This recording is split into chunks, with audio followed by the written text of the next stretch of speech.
Je voudrais dire merci à Dieu pour le souffle de vie. Vous savez, dormir, se réveiller, ce n'est pas une habitude. Hein? Ce n'est pas parce qu'on a l'argent, hein, ou parce qu'on a un bon lit à la maison, ou parce qu'on a construit une grande maison, hein, ou parce qu'on a un compte en banque. Hein. Dormir, se réveiller, mes frères et sœurs, vous qui me suivez, c'est le premier miracle. C'est le premier miracle. Beaucoup dorment, mais plusieurs ne se réveillent pas. Beaucoup vont au lit, mais plusieurs se réveillent malades. Mais si toi, Dieu peut te faire cette grâce de te réveiller chaque matin, tu n'as qu'à lui dire merci. Hein? Tu n'as qu'à lui dire merci. Nous sommes dans notre émission à l'heure du salut qui passe sur notre chaîne YouTube. Nous, c'est l'église évangélique Man Caché, ministère de vie, et l'homme de Dieu qui vous parle, c'est l'apôtre Marcel Momat. Nous sommes responsables de l'église évangélique Man Caché, ministère de vie. Un jour, on parlera de la révélation de ce grand ministère que Dieu nous a donné, et petit à petit, l'église est en train de grandir et nous sommes devenus une grande communauté. Alors, nous exploitons un grand thème, l'accomplissement des promesses. Et on a choisi, déjà ça fait plus de 6 mois, un thème qui parle de la délivrance. Parce qu'on a dit, sans la délivrance, il est impossible de vivre la main de Dieu, puisque le diable est toujours derrière nous, il nous cherche, il nous combat, il cherche comment nous avoir.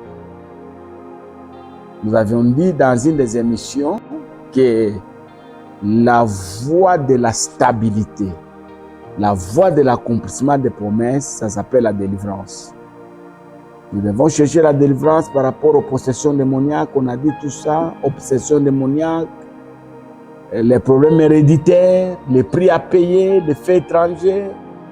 On est passé dans beaucoup de choses, on a eu à parler aux morts, on a fait des tatouages sur nous, nous sommes entrés chez les féticheurs, on a eu des rêves qui nous ont possédés, toutes ces choses-là. Je crois les fidèles dans cette émission, ils ont déjà un grand bagage sur ces enseignements. On a parlé de ça. Et là, nous sommes en train de parler de la délivrance par la fidélité. On a parlé des 3 dimensions de la fidélité. Et là, nous parlons maintenant des degrés d'infidélité que nous devons enlever dans notre relation avec le Seigneur. Bien-aimés dans le Seigneur, on a dit que l'infidélité, c'est l'ingratitude. On a dit que l'infidélité, c'est la désobéissance. On a dit que l'infidélité, c'est l'insouciance. On a dit aussi que l'infidélité, c'est vivre dans les mensonges. Parce que la fidélité, c'est la vérité. Celui qui est dans les mensonges, il est infidèle. Et aujourd'hui, j'aimerais vous dire que l'infidélité, c'est l'incrédulité. Alors, comme j'aime parler beaucoup de l'incrédulité, les grands péchés que nous avons et qui sont la base de tous les autres péchés que nous commettons sur cette terre, il y a l'incrédulité et la culpabilité. Je reprends les 2 bases de péché, c'est-à-dire les grandes bases de péché que nous commettons sur cette terre. En dehors de l'envie, il y a l'incrédulité et la culpabilité. Nous parlerons de ça un jour en profondeur. La culpabilité, c'est quoi? La culpabilité, c'est le fait de ne pas accepter que vous êtes pardonné. Il y a beaucoup de gens qui croient, même s'ils viennent de demander pardon, ils croient que Dieu ne l'a jamais pardonné. Il peut demander pardon le matin, il accepte ça 2-3 jours. Le 4e jour, si les choses ne marchent pas, il se dit voilà, Dieu ne m'avait pas pardonné, c'est pourquoi les choses ne marchent pas. C'est pourquoi vous voyez les gens s'empoisonner, les gens se pendre, Hein, les gens abandonnaient même la foi. Je vais prier pourquoi Dieu ne m'a jamais pardonné. Bon, la Bible dit que Dieu est amour, il pardonne nos péchés si nous confessons et il ne se souvient plus de nos iniquités. Hein, donc, retenez ça. Maintenant, l'incrédulité, c'est le refus de croire. Tu vois? La culpabilité, c'est le refus d'accepter qu'on est pardonné, mais l'incrédulité, c'est le refus de croire à la parole. Alors, il y a des gens qui sont incrédules. Vous pouvez prêcher comme vous voulez, mais il est dans l'incrédulité.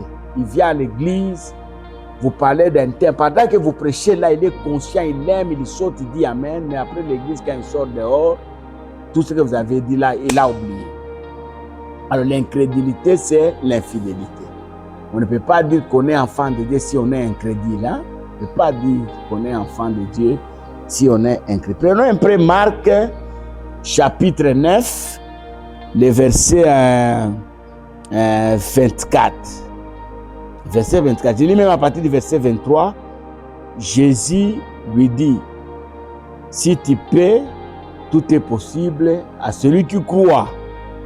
Aussitôt, le père de l'enfant s'écria, je crois, viens au secours de mon incrédulité. Hein? Beaucoup de gens, surtout quand les problèmes dépassent, hein? Quand il va à l'hôpital, on lui dit que la maladie que tu as, c'est une maladie incurable. Le diable s'impose dans sa foi. Il peut continuer à prier, mais il y a comme un doute qui est attaché à la croyance, là, à la foi, pour lui dire que ça ne passera pas.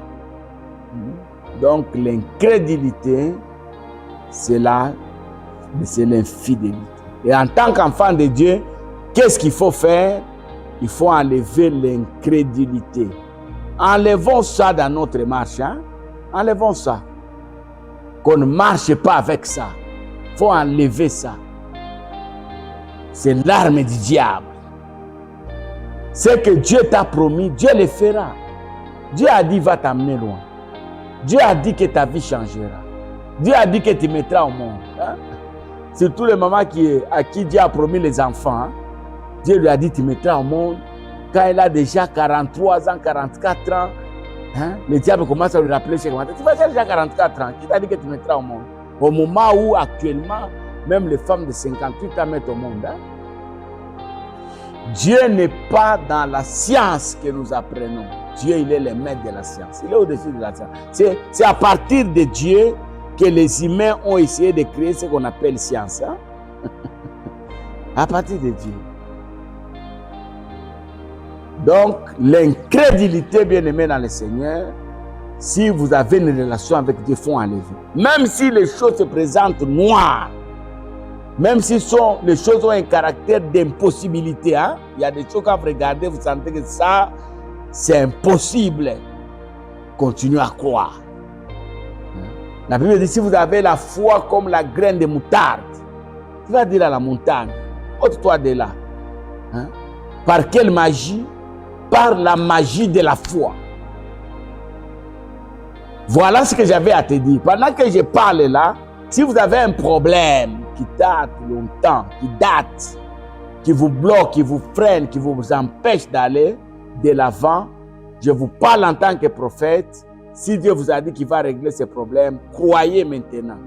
Et si vous avez la foi, expérimentez ça maintenant, là, pendant que je prêche, expérimentez. Si c'est une maladie, que la maladie disparaisse. Si c'est un dossier à régler, trouvez la solution à ces problèmes au nom de Jésus. Abonnez-vous et partagez la vidéo au nom de Jésus. Amen.